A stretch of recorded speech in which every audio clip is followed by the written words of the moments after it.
put the toothpaste back in the tube question, but the last 2 minutes before it came out for Christmas Day, we did talk to you about after the game also, but not even your thoughts on them ruling that there was the 3 missed fouls, but does the system have to be looked at in terms of if they're going to look at the replay and they see a foul, should they be able to acknowledge that foul?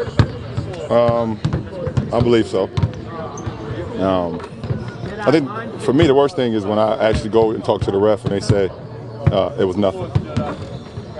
Like I go over, you didn't see that? No, I didn't think it was anything. There's no call. It's no foul. Like that's the worst for me. If he says, you know what, I may have missed that one, or you know, maybe I wasn't in the right position. But when you see the ref right there on the baseline looking at the whole play, and you go up to him and you say there's no call multiple times in the crunch time, that's the frustrating part. And for me, it's even more frustrating because I know how I'm officiated at times. You've expressed frustration the other way in the past about when games get decided by a call that's overturned by video in New York or New Jersey or whatever. But after something like Christmas, would that like cause you to maybe rethink that and ask for fouls to be called via replay? Well, I mean, I don't know. I mean, that's something we got to all discuss. But at the end of the day, I mean, there's nothing you can do about it. Like I said after the game, I said, "What are you going to do about it?" Yeah. I mean,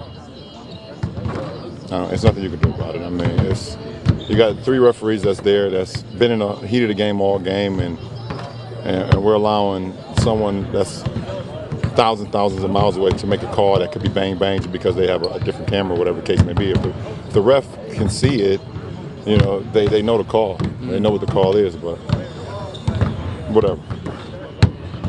Ron, you're back in wine country. That's a passion of yours that you spent a lot of time learning about. How did that particularly start? And is that something that you thought years ago that you'd eventually want to engage in and learn on? No, years ago I did not. I was not a wine guy. I didn't drink wine at all. Kind of started around when I turned 30, actually. I started to just have learn. I wanted to learn about it. Everybody was talking about how great it is and the different regions, not only here in America, but also obviously Italy and France and so many different places. So I started to do some research. I started tasting different wines, and it took a while for my palate to actually give in to it because it's not your first time drinking wine is not a very, very lasting taste. Like my daughter said before I let her try some of my wine, she said it tastes like rocks. And I gave her some very, very, very good wine too. I said, "Oh, it tastes like rocks. It's nasty." So I kind of understand what she said, but over the years, the last few years, I've been learning a lot about it, and the different type of grapes and the different type of vines that be on different type of regions, from red to white, blends and things of that nature. So it's great to be in wine country. Did Maverick who got you going on the wine train? He talked about it a lot, and I was like, okay, you continue to talk about it. Let's see what this is about. Do you have a bottle that you're looking forward to tomorrow? Yeah, every last one of them. Do you believe in the healing powers of it? Huh? Some people say, the Reds have, kind of healing powers. Do you believe in that? Good for the heart. I heard about that, but as far as healing powers, listen, I'm playing the best basketball of my life, and I'm drinking some wine pretty much every day. So, hey, whatever it is, I'll take it. Which player do you think knows the most about wine in the NBA? I have no idea. I don't talk. I mean, we have our team, and we love drinking wine, but I don't know. I mean, I know what I'm about. I know how genuine I am about it, and I don't just talk about it. I actually know about it as well. Channing and Kevin preach Oregon wine. Oh, they do. Oregon Pinot is some of the greatest wines that you can find in America, and maybe not even America, but the world. So, those guys, obviously Kev being from there and Channing lives there, they talk a lot about it for sure. Do you have a favorite region or no, I can't. Or anything like can't give that up. Your thoughts on the Lamb jerseys? You've been saying the Lamb. They're phenomenal. I was happy to be a part of it. What do you like about it? I love the color scheme. I love the Ohio crest on the front of the shorts. I love the color combination of the gray with the gold. And the outline in navy, you can do so many different. They allowed us to do a lot with it, so it was fun. It was a fun pursuit.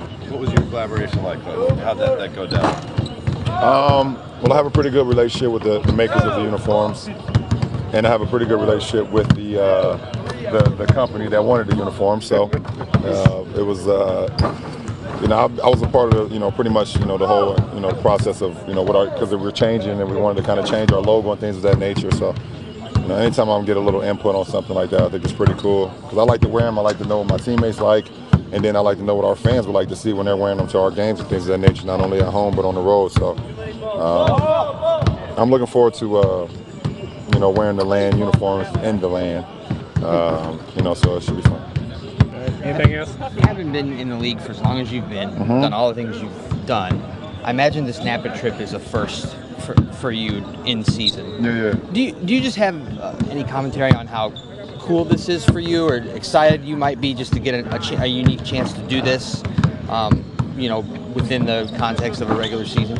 Well, I mean, this is all T. Lou.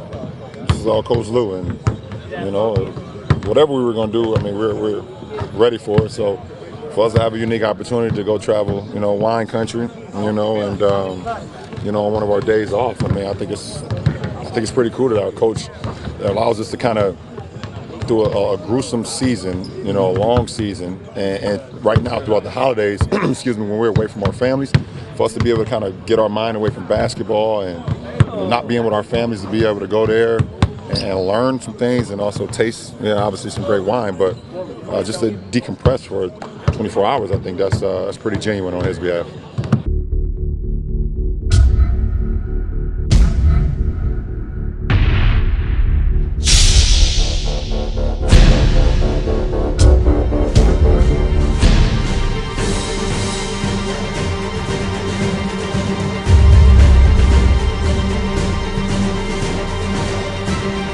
The West is coming, and we will be ready. Great seats are still available.